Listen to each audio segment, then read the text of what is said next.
Hello, my name is Benjamin Hart. I'm an American attorney and the Managing Director of Integrity Legal here in Bangkok, Thailand. As the title of this video suggests, we're discussing the overall situation regarding some of the ongoing protocols, if you will, associated with the pandemic situation or the COVID-19 situation. And a recent article from the Pattaya News, that's thepattianews.com, came to our attention. And the article is titled, "Group of Thai Parents Protest at the Thai Ministry of Education over mandatory COVID-19 testing and facial masks for students." I'm going to quote a little more than I usually quote because there's a lot going on in here, and I think that this could have implications in a more broader context, maybe not immediately, but in the relatively foreseeable future, possibly.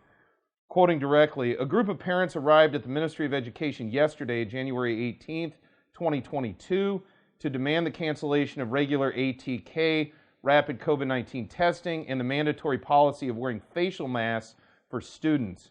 Quoting further, "The adults who had reportedly traveled from Bangkok and all over the country were seen raising banners and messages written in Thai, such as, quote, 'Checking with ATK is a waste of money,' unquote, quote, 'Stop forcing ATK testing,' unquote, quote, 'Make COVID-19 endemic,' unquote, 'If you're forced to," and quote, "'If you're forced to have your ATK test every week, how do you feel,' unquote, etc." Quoting further, Natamon, and apparently this is someone that was at the scene but only was cited as being Natamon, only gave one name.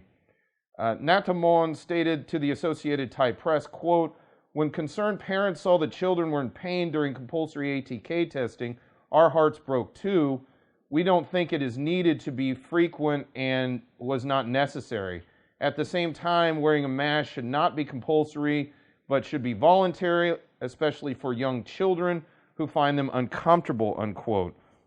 Therefore, the parents were urging the government to call off mandatory ATK testing on all children and only to conduct testing on those who were having suspicious symptoms, as well as to accelerate the country's reopening without creating complicated conditions to discourage tourists in order to urgently revive the domestic economy. So again, at first glance, this may kind of just seem like a matter pertaining to the Thai education system, but as I said, it looks like it might have broader implications down the line.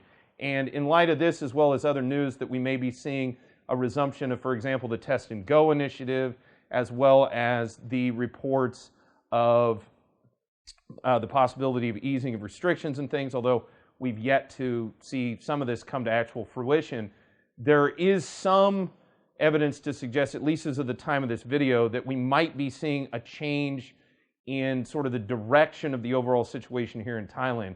Now, that stated, the exact implications of this, if any, remain to be seen, but we'll certainly keep people updated on this channel as the situation evolves.